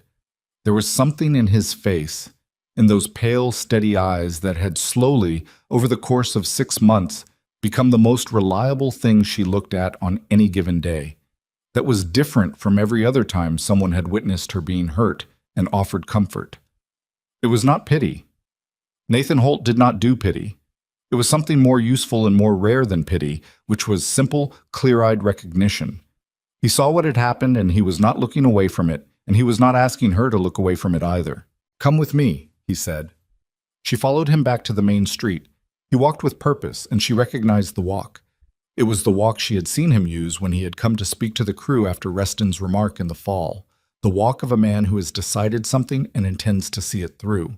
The two women from the feed merchant side were on the main street now, near the post office, talking to two others who had joined them. Prewitt was still outside the general store with his companion. The street had perhaps a dozen people on it in total. Not a crowd, but enough. Enough to be a town. Nathan stopped in the center of the street. "I want to say something," he said, and his voice carried with the easy authority of a man who did not need to raise it to be heard. The conversations nearby paused, faces turned. "To anyone who wants to listen." Prewitt looked over. Garfield appeared in the doorway of his store. The women near the post office had gone still. Blackstone Ranch came through the hardest winter in 6 years without losing a single animal, without running short on supplies, and without a single man leaving before spring. He let that sit for a moment. It was in this territory a significant list of things. None of that happened because of luck, or because of my management. It happened because of my wife. He looked at Eliza beside him, and then he looked back at the street. She rebuilt the smokehouse. She repaired the root cellar. She organized 6 months of supplies in 6 weeks and kept a crew of 5 men fed and functional through 3 months of being snowed in. She did that, he said, while being spoken to in ways that no one on this street would tolerate being spoken to themselves. The silence on the main street of Clearwater was the kind that comes when something true has been said in a public place, and the people present are in the process of measuring it against what they had previously believed. Prewitt, to his credit, was listening with an expression of genuine attention rather than defensive dismissal. He looked at Eliza, really looked at her, perhaps for the first time, with the recalibrating expression of a man encountering new evidence. The woman who had spoken around the corner of the feed merchant, Eliza had a clear view of her now. A woman of perhaps 50 with a sharp, careful face was looking at the street rather than at Nathan or Eliza, which was its own form of response. "My wife is the reason Blackstone Ranch is still standing," Nathan said. "I'd appreciate it if people around here treated her accordingly." He did not say it aggressively. He did not say it with the performance of a man making a scene. He said it the way he said everything that mattered to him, quietly, directly, and with the absolute conviction of someone who has examined what they believe and found it solid. He turned to Eliza. She was looking at him with an expression that she could not entirely control, which was unusual for her, and which she was not entirely sure she wanted to control. Something in her chest was doing something complicated. Not painful, not the anxious tightening she had come to associate with moments of public exposure, but something that moved in the opposite direction, something that opened rather than closed. "Is there anything else you need from Garfield's?" he asked her, as if he had simply made a practical comment about the weather. She looked at him for a moment. "The damper handle," she said, "and the herb seeds." "Let's get them," he said, and offered her his arm. She took it. They walked back into the general store together, and behind them the main street of Clearwater resumed its business, but differently than before, with the particular altered quality of a group of people who have been asked to look at something they had been comfortably not looking at, and who are now, reluctantly or otherwise, in the process of adjusting. It was Garfield who provided the unexpected coda to the morning. He was behind his counter when they came back in, and he looked at Eliza with a directness that was different from his earlier assessment, clearer, more straightforward, without the social calculation that had been in it before. "Mrs. Holt," he said, "I understand you've been doing preservation work out at Blackstone, smoking, curing, root cellar management." "That's right," she said. "I've had 3 ranches in the valley come to me this winter, asking about those methods. They've been losing meat to spoilage, and they don't know how to address it." He paused. "If you were ever of a mind to share what you know, even in conversation, even just talking through the approach, I think there are people in this valley who would benefit from it." Eliza looked at him for a moment. "I'd be glad to," she said, "when the season allows." Garfield nodded, as if something had been confirmed rather than decided. He went to find the damper handle. Nathan stood beside her at the counter and said nothing, but she could feel the quality of his silence. Warm, specific, the silence of a man who is watching something happen that he thinks is right and is content to let it happen without narrating it. On the road back to Blackstone Ranch that afternoon, the sun had moved further across the sky than it had been able to reach since autumn, and the valley below the mountains was lit with a pale gold that turned the retreating snowfields to something that looked almost amber. Eliza sat beside Nathan on the wagon bench and felt the warmth of the sun on her face, and did not say very much because she did not need to, because Nathan Holt was a man who did not require the space between people to be filled, and she had come to value this about him more than she could adequately articulate. They were perhaps 4 miles from the ranch when he spoke. "Garfield is right," Nathan said, looking at the road ahead. "What you know about preservation and supply management. There are ranches in this valley that have been losing food every winter for years because nobody has taught them a better method." "I know," she said. "It might be worth thinking about. In the spring, when the road is reliable, making a trip or 2. He paused. "If you wanted to." She considered it. The image came to her easily, not just of the valley ranches, but of what it might mean to bring what she knew into a wider context, to let the work she had been doing at Blackstone become something that extended beyond Blackstone's fence line. She thought about the handwritten recipe book she had found in the smokehouse, the one that had belonged to someone she would never know, and about the particular feeling of kinship she had felt holding it. Someone had written those pages so that what they knew would not be lost. There was something in that impulse she recognized entirely. "I'd want to," she said. He nodded once, the way he nodded when a practical matter had been settled, and returned his attention to the road. But she noticed, because she noticed everything, that the line of his shoulders had eased. The particular release of tension in a man who has been carrying something carefully and has found a place to set it down. The ranch came into view around the last bend in the road, as the sun was beginning to lower toward the western ridge. The barn and the bunkhouse and the house. The smokehouse chimney cold now, but knowing it would work when it was needed. The root cellar door visible above its retreating snowdrift, the fence posts reasserting themselves along the property line as the ground freed itself from winter's grip. It looked, from this distance, in this light, like what it had become rather than what it had been. Not a struggling operation held together by stubbornness and declining resources, but a working ranch with its systems intact, its winter behind it, its season ahead. Walt was at the gate when they pulled in, which was unusual enough that Nathan raised an eyebrow as he brought the wagon to a stop. "Visitor came this afternoon," Walt said in his low, unhurried way, looking up at them from under the brim of his hat. "Territorial inspector. Name of Aldridge. He's waiting in the house." Nathan and Eliza exchanged a look. "What does a territorial inspector want with Blackstone Ranch?" Nathan asked. "Says it's a routine evaluation," Walt said. "But he's been asking about the supply operation specifically, the smokehouse, the root cellar work." He glanced at Eliza with an expression that she had learned to read as his version of significance. Word's gotten around. Nathan climbed down from the wagon and helped Eliza down, and they walked toward the house together, and the last light of the afternoon lay across the ranch in long gold bands, and Blackstone Ranch received them as it had learned to receive them over the course of a hard and transformative winter, as what they were, as what they had become to each other and to this place. The two people, together, on whom everything here had come to depend. The inspector was waiting inside. What he would find would be more than he had come expecting, but that was a thing that had become entirely predictable about Blackstone Ranch. It was always more than anyone expected because the woman who ran its kitchen had been more than anyone expected, and everything she had touched had quietly, irrevocably, been made more by the touching. The territorial inspector's name was Edmund Aldridge, and he was not what either of them had expected. He was a slight man, perhaps 60, with the careful, observant eyes of someone who has spent decades looking at things professionally and has long since stopped being fooled by surfaces. He sat in the main room of the Blackstone Ranch house with a leather document case on his knee and a cup of coffee that Walt had provided. And when Nathan and Eliza came through the door, he rose with the unhurried courtesy of a man who respects his own time and other people's equally. "Mr. Holt," he said, shaking Nathan's hand. Then he turned to Eliza. "Mrs. Holt, I've been hearing about Blackstone Ranch from 3 different directions this winter, which is unusual enough that I decided to come see the place myself rather than wait for the scheduled rotation." "3 directions," Nathan said, settling into the chair across from Aldridge while Eliza took the seat beside him.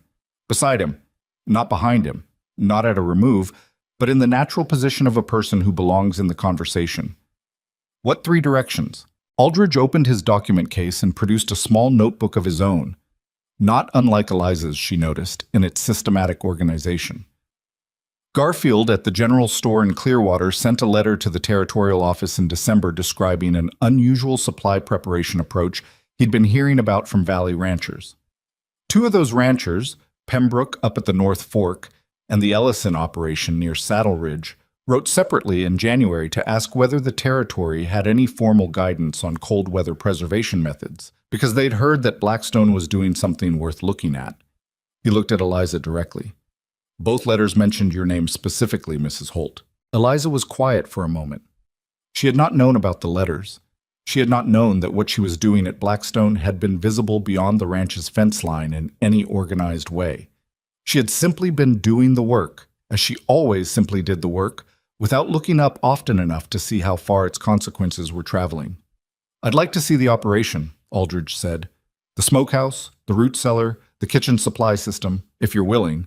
"Of course," Nathan said. He looked at Eliza. "She'll show you." Aldridge looked at her with a slight smile that was genuine rather than polite. "I was rather hoping you'd say that."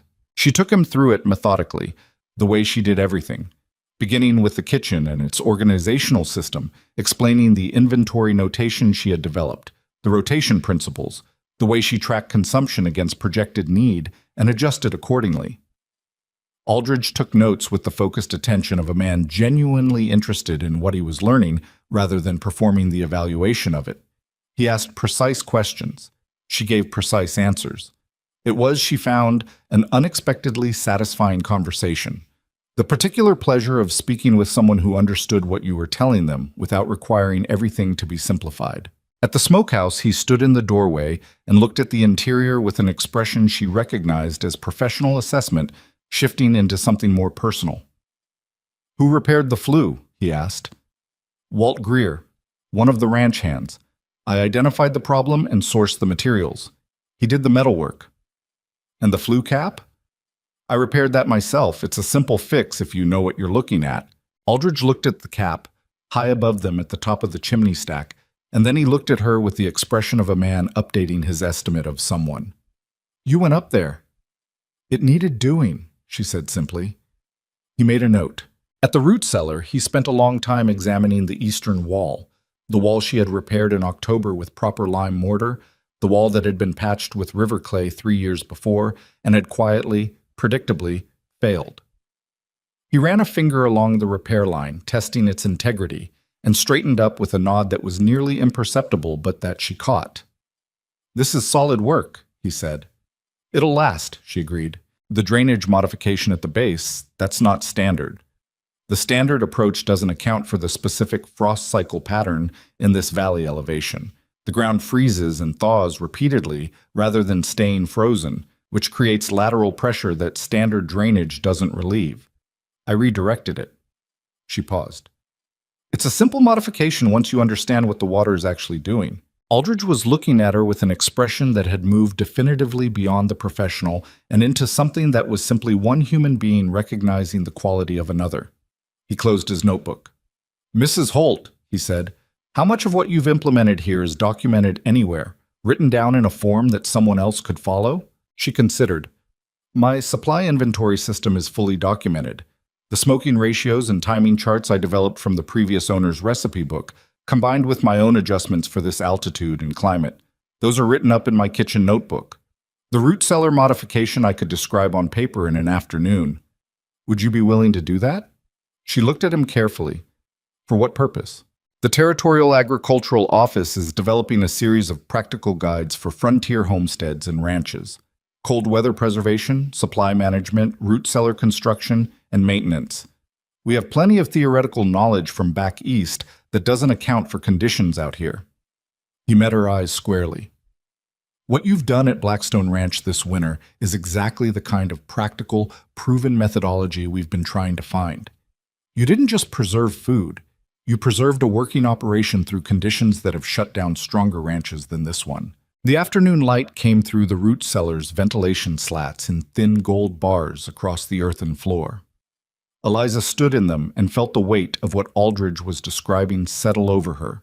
Not heavily, not as a burden, but with the particular gravity of something that matters landing in the hands of someone who understands how to carry it.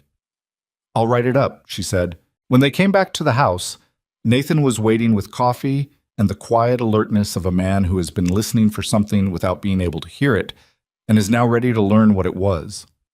Aldridge sat down across from him and spent 20 minutes describing, in his precise and measured way, what he had found at Blackstone Ranch.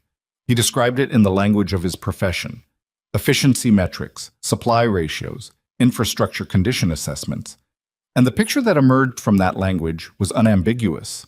"Mr. Holt," Aldridge said finally, closing his notebook, "I've evaluated 47 ranch operations in this territory over the past 12 years. Blackstone Ranch's survival through this winter, given your supply situation in September and the severity of the season, is not something I can attribute to luck or to favorable conditions. It is the result of specific, skilled, and systematic work." He paused. "I understand from speaking with Walt Greer briefly this afternoon that the credit for most of that work belongs to one person." Nathan looked at Eliza beside him. He looked at her the way he had looked at her on the main street of Clearwater, with those open gray eyes that had stopped being unreadable sometime during the long weeks of winter. "It does," he said. "All of it." Aldridge stayed for dinner. Eliza made a simple meal. They were past the season of extraordinary feasts in the practical management of the remaining supplies before the spring restocking, and she would not waste resources on performance. But simple in Eliza's kitchen had never meant unworthy, and the meal she produced was exactly what it needed to be: honest, well-made, warm, tasting of effort and intention, and the particular alchemy that happens when a person cooks with genuine attention rather than mere obligation. The crew ate at the full table, Walt and Duff and Tommy and Cole and Reston, and Nathan at the head, and Aldridge as the guest. And Eliza, who had begun sitting at the table herself sometime in January, a transition so gradual and so natural that no one had remarked on it, which was itself the best possible sign. The conversation at dinner was different from any dinner conversation the table had known since Eliza's arrival. Aldridge asked questions and the men answered them. About the winter, about the work, about specific moments when things had been harder than expected and how those moments had been navigated. And what emerged through the ordinary human process of people talking about things that had actually happened to them was a story. A coherent, particular story about a ranch that had been in trouble and a winter that had been severe, and a woman who had arrived in September with a worn leather bag and a wooden crate and had set about, quietly and without fanfare, changing everything. Cole told the story of the first dinner with a candor that surprised even himself, admitting freely that he had been one of the loudest voices of dismissal and that he had been comprehensively wrong. He said it without the painful self-consciousness of earlier apologies, with something closer to the ease of a young man who has processed his own behavior sufficiently to speak about it without flinching, which represented, Eliza thought, genuine growth. Reston talked about the great winter dinner with a specificity of detail that revealed how deeply it had imprinted on him. He remembered the exact smell of the peach sauce, the particular quality of the silence when Walt had spoken about his wife. He said, looking at the table rather than at anyone in particular, "I've eaten a lot of meals in my life. I can count on one hand the ones I'll still remember when I'm old. That one's on the list." Walt said nothing during dinner, which was his way.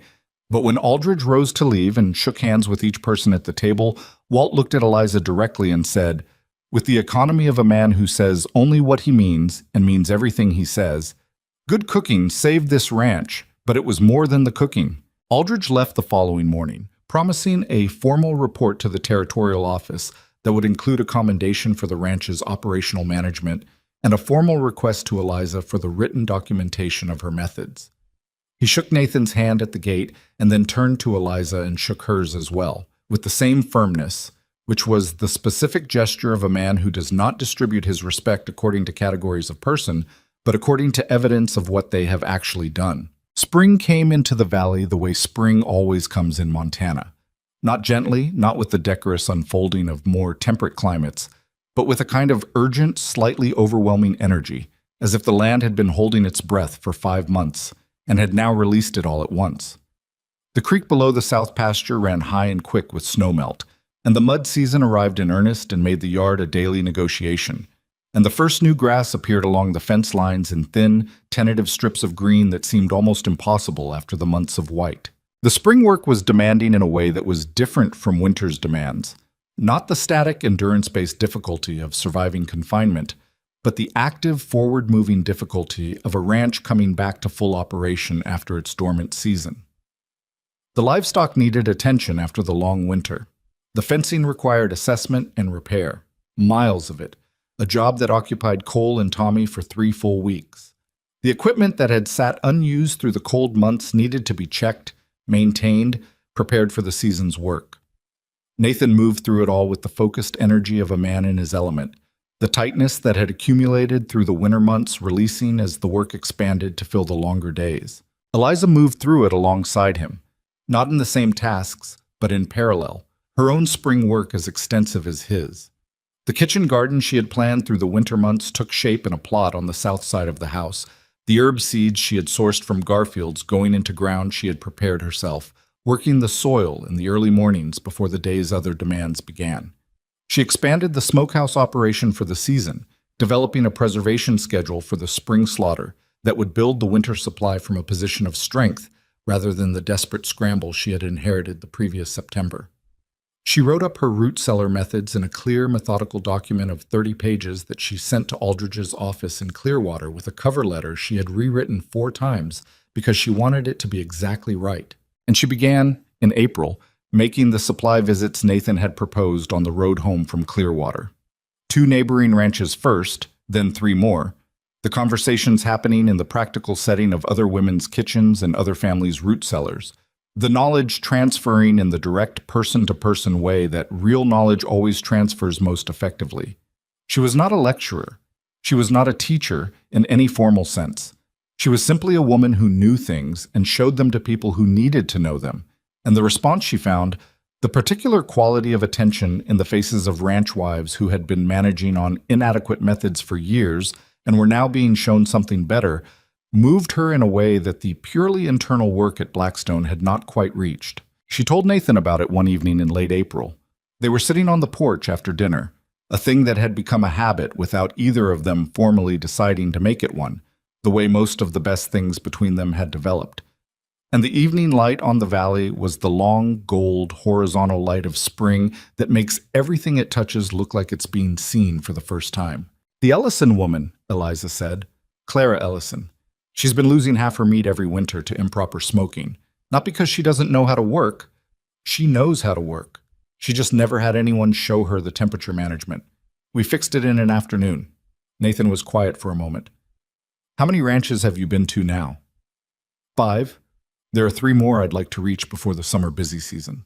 He was looking at this valley below the ridge with the expression she had come to recognize as his thinking expression.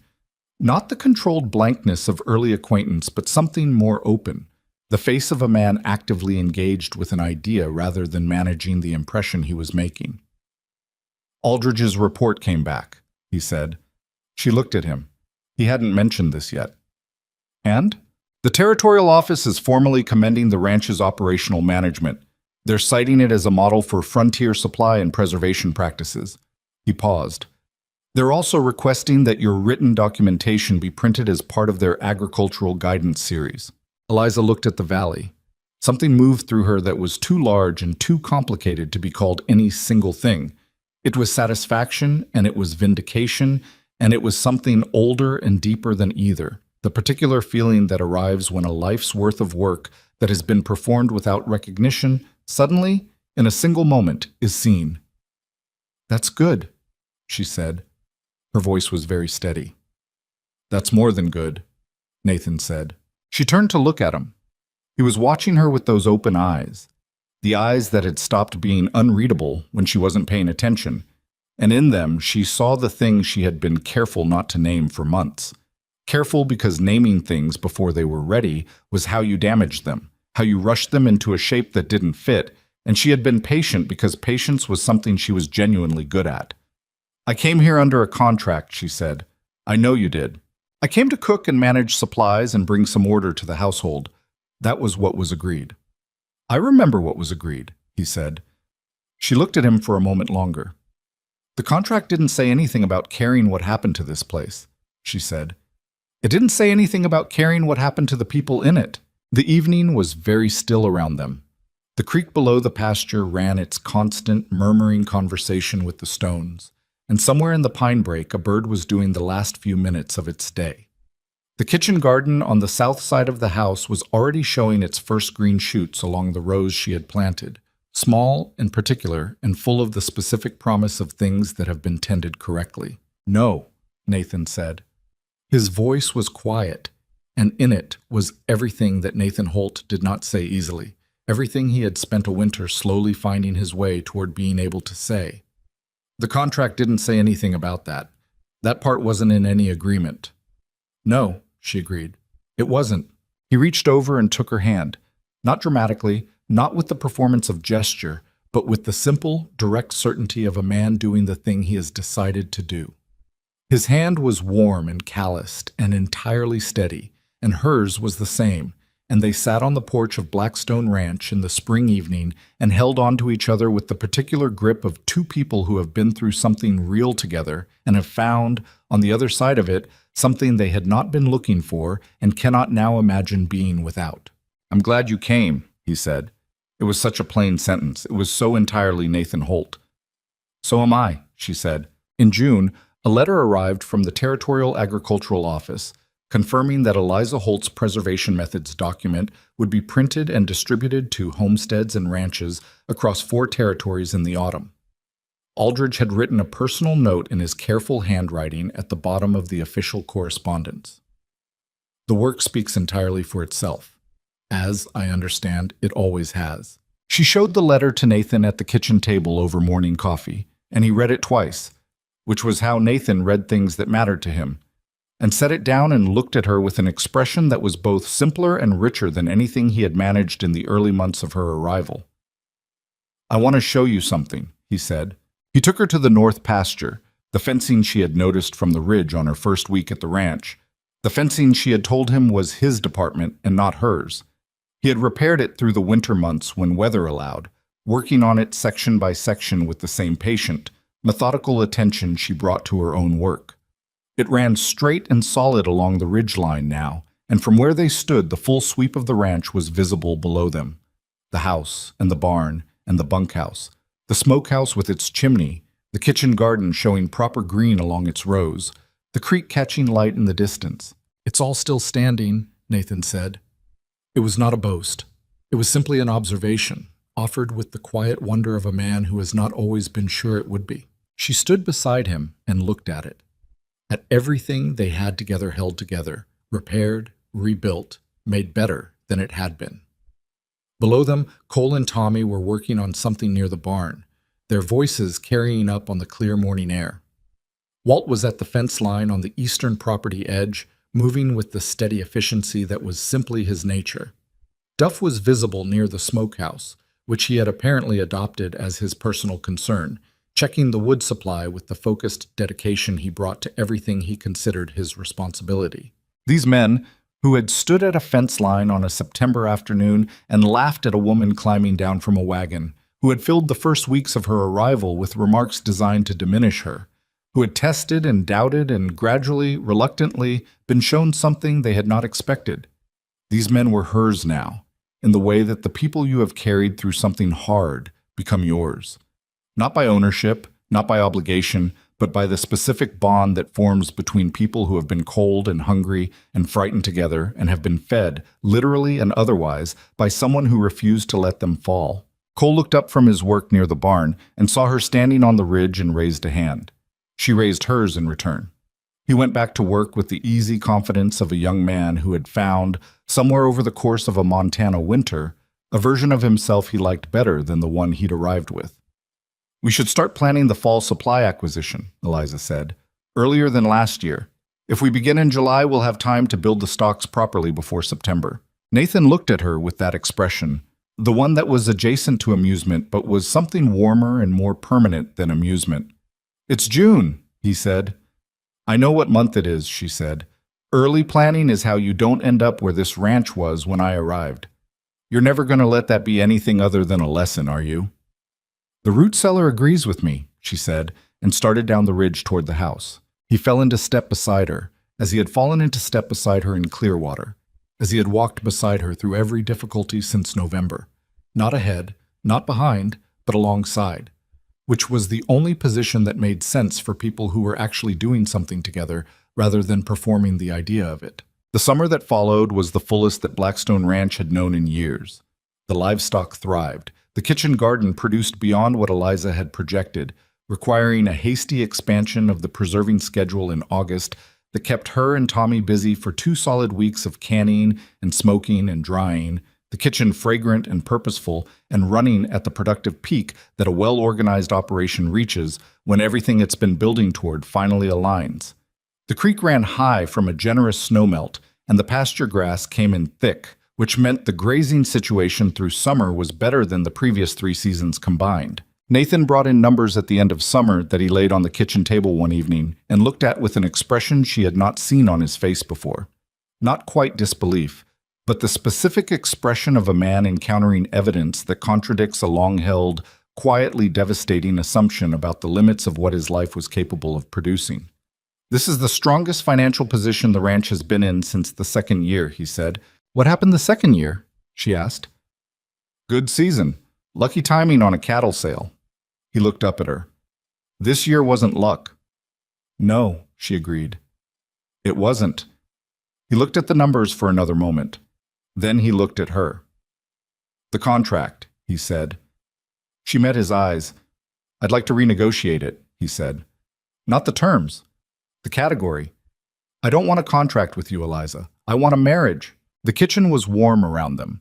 The stove that she had first fixed in September, that had been repaired and maintained through a hard winter and into a full year of steady operation, burned with the clean, even heat of something that has been properly attended to. The shelves were organized in the system she had developed, the supplies built up and sound, the notebook on the table beside Nathan's financial ledger, the 2 documents side by side like a conversation between 2 languages that together made something complete. She looked at Nathan Holt, this serious, stubborn, capable, slowly opening man who had hired a stranger to manage his kitchen and had found, entirely without intending to, that the stranger had managed rather more than that. "We're already married," she said. "I know," he said. "I want us to mean it." She held his gaze for a long moment. Outside, the summer evening was settling over the ranch in gradients of amber and blue, and the sounds of Blackstone at rest carried through the kitchen window. Walt's measured footsteps crossing the yard, The distant conversation of Cole and Reston that had become, somehow over the course of a year, less combative and more like the ordinary back and forth of men who have decided they can tolerate each other indefinitely. The creek, the pines, the enormous, patient sky. "All right," she said. "We mean it." He reached across the table and took both her hands in his, and she let him, and the kitchen held them in its warmth the way it had held everyone who had come into it over the course of a year, with the particular generosity of a space that has been made carefully and with great intention into a place where people are fed. The woman who had arrived at Blackstone Ranch on a dusty September afternoon, who had stepped off a wagon into a circle of laughter that expected to break her, had not been broken. She had instead done the thing she had always done, in every room and in every circumstance that had ever attempted to diminish her. She had looked at what needed doing, and she had done it, one careful and determined thing at a time, until the room that had laughed became the room that could not imagine itself without her. That was the whole story, really. It always had been. Not a story about triumph over cruelty, though there was that. Not a story about a difficult winter survived, though there was that too. It was a story about a woman who knew her own worth before anyone else in the room had caught up to it, and who had the particular and extraordinary patience to keep working until the room finally did. Outside, the stars were beginning to appear over the Montana Ridge, one by one, the way important things always appear, quietly, without announcement, until suddenly the sky is full of them, and you cannot remember what the darkness looked like before.